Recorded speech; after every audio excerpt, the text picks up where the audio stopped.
Hey guys, what's going on? So, every time I ever go up, every time I ever get asked the question on stream, in comments, what should I invest in?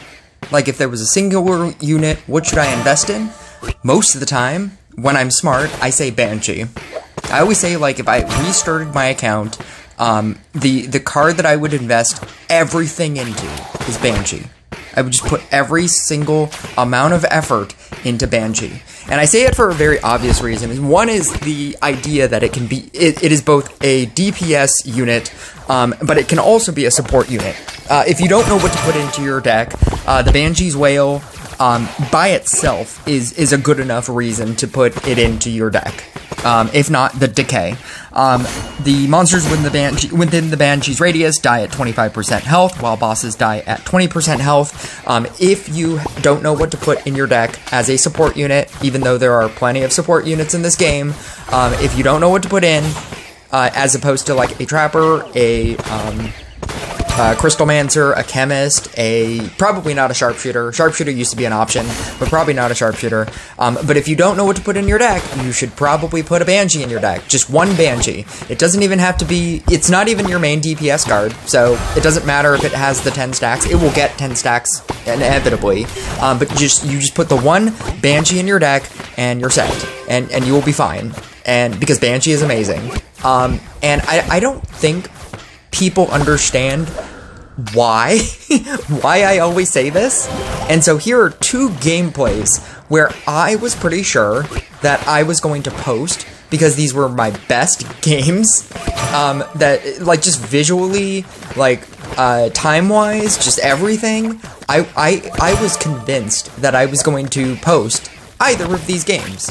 And I found a different reason to post these games, because I'm posting them anyway. And so I have two gameplays for you, and they are both against Banshee. And I don't really have a lot to say, so I guess I can just hang out with you guys, and pretend like I'm having a conversation, because that's what I do anyway. Banshee, I don't know when Banshee became amazing, but at a certain point, I just started realizing that at very low level, Banshee was just doing insane numbers. Another reason why you should probably invest in the Banshee deck, look at the Banshee deck. Banshee, Earth Elemental, Enchant Sword, Scrapper, Gunslinger. Gunslinger is the hardest event unit card for you to get into that deck. I don't even know if it's necessarily, like, I don't even necessarily know if that's, like, if it's just good because it's just a really good support unit, or if you could even, like, take that out and put Trapper in. It's probably more consistent with the Gunslinger, and this person has not even a high-level Gunslinger. It's level 9 Gunslinger, and then look at the hero. Have you noticed something about the hero? It's not a legendary hero. Doesn't need to be. It doesn't need to be. It's actually probably preferable for you to pick Mermaid, because it doesn't have any cleanse, and that's the one main problem of Banshee. It just kind of dies to Toxic. But against the other DPS decks, as a non-event unit, as a unit that has not been touched for a very long time in terms of buffs or nerfs, it is very, very strong. And whenever anybody, like, questions my decision on why I always say Banshee, invest in Banshee, I'm going to send them this video. Like, I am going to get so much mileage out of this video by sending it to people. It's gonna be in my guides. I'm gonna, like, reference back to it. If anybody asks me, other than event units, what should I invest in? Should I invest in Monk? Should I invest in Inquisitor? Should I invest in Blade Dance? No. The answer is Banshee. The answer, 1000%, is Banshee. I remember when Polo Tries Hard, I was in one of his streams, and he was always suggesting Enchant Sword. And I didn't realize why, and then I realized that it was the exact same reason why I suggest Banshee, and it's because Enchant Sword can be a DPS card, and then it becomes a support card, and it's for the exact same reason. It's like you can use it as a DPS card when you max it out and you max out all your other DPS cards, and then, or your other support cards, and then when you have a good DPS card, you can then use it as a support card. And it's the exact same reason. I think that Banshee is much better. Banshee, the fact that I think now more people are using it specifically as a DPS card more than a support card, even though you still can. It was being used as a support card back when percentage decks were a thing, because it is another percentage.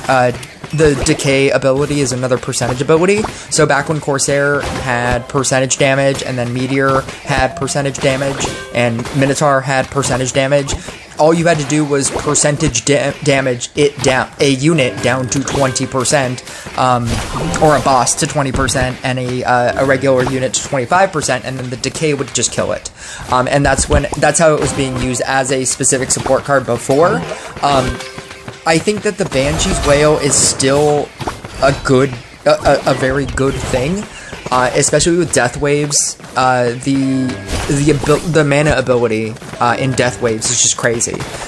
There are so many times when I think that I'm going to kill a Banshee deck, and then it just uses the mana ability, and then just wipes out all of the field. And then it wipes, and then it neutralizes the boss, and then and then just the damage alone, it just kills the boss when the boss is neutralized by the Banshee's Wail.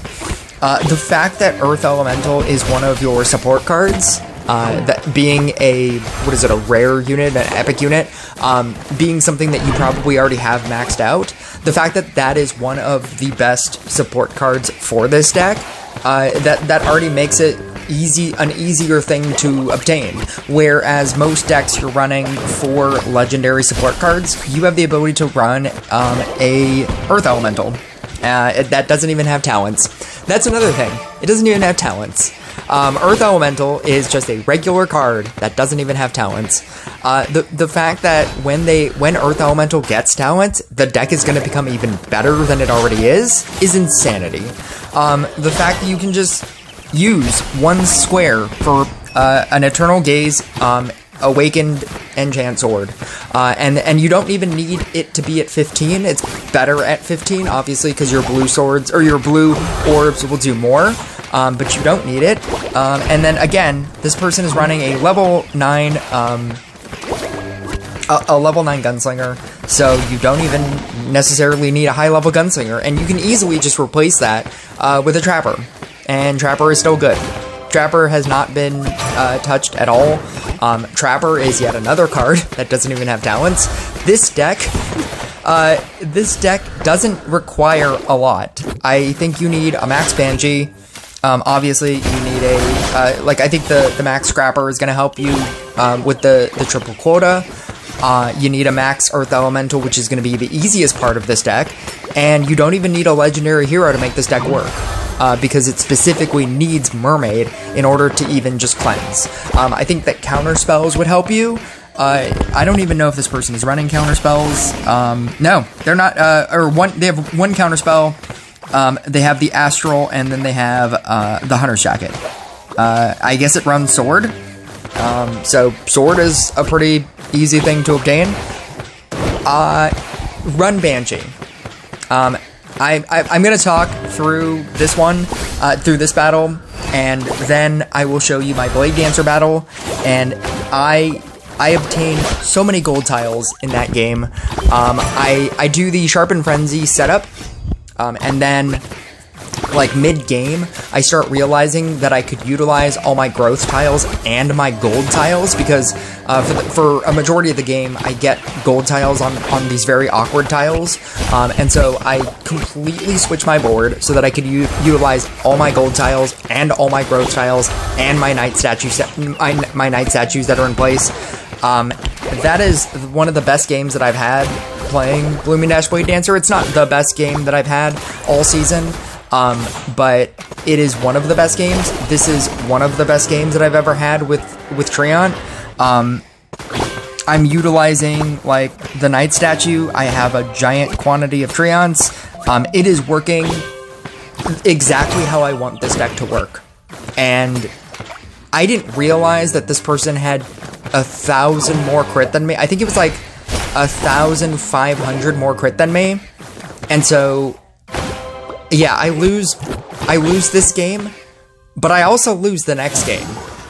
And the next game is a really big twist, just in case, so that you can, you know, like, wait for that little twist, with the next game. And I won't spoil it. You could skip ahead for that twist, I mean, if you want to, but pay attention to this, like, understand. I want you to fully understand how good this deck is. How low level cards that you need, like an Earth Elemental, like a Mermaid, like you don't need legendary heroes, like an Enchant Sword with a 13 ability. Banshee is not even an event unit. You can farm this just as a regular unit from everywhere.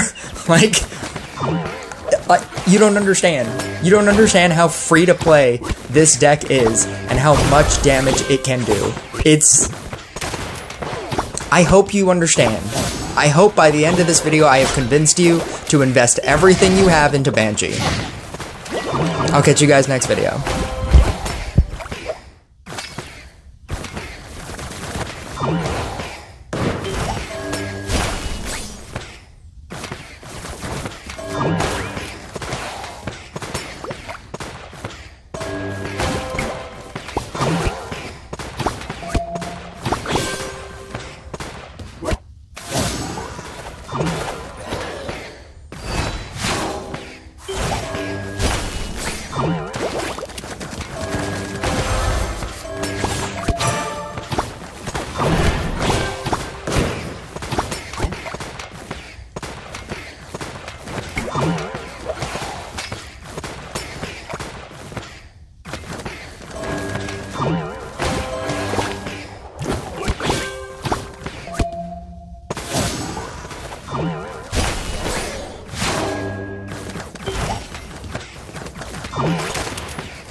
You know, actually, I just noticed this right now.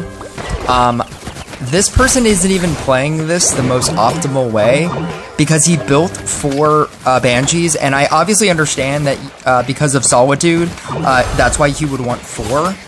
But Manti did a video about Banshee, and he made a very good point because somebody asked him in the comments, like, why do you only run 3? And the reason he said was because when you, right here, when you summon in that 5th Banshee, if you were to run 4, when you summon in that 5th Banshee, you can't leave it on the field because all of your Banshees shut off. So if you run 3, then you can, if you start with 3 and wait till all of them get 10 stacks, then you can get 10 stacks on all of them. And then if you want to, you can have a 4th Banshee, and that one will probably never get stacks. But if you notice, he has 8 stacks on one, 10 stacks on one, 0 stacks on one, 5 stacks on the other one, and he could have had 3 with 10 stacks.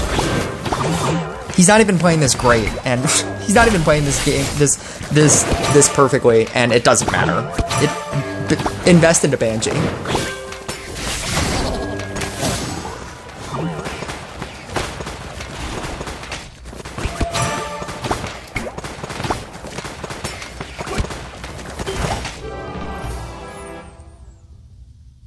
$6,500 crit. I was like, okay, that makes sense. You know what doesn't make sense? This game. This game doesn't make sense.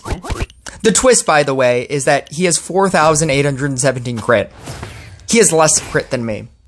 He has like 400 less crit than me. That was the twist. I think I wanted to do this before the end of the video so that if somebody were to hear my thing about, oh, skip to the end of the video and you'll see the twist, then they will have skipped to the end of the video and I'm not going to say anything.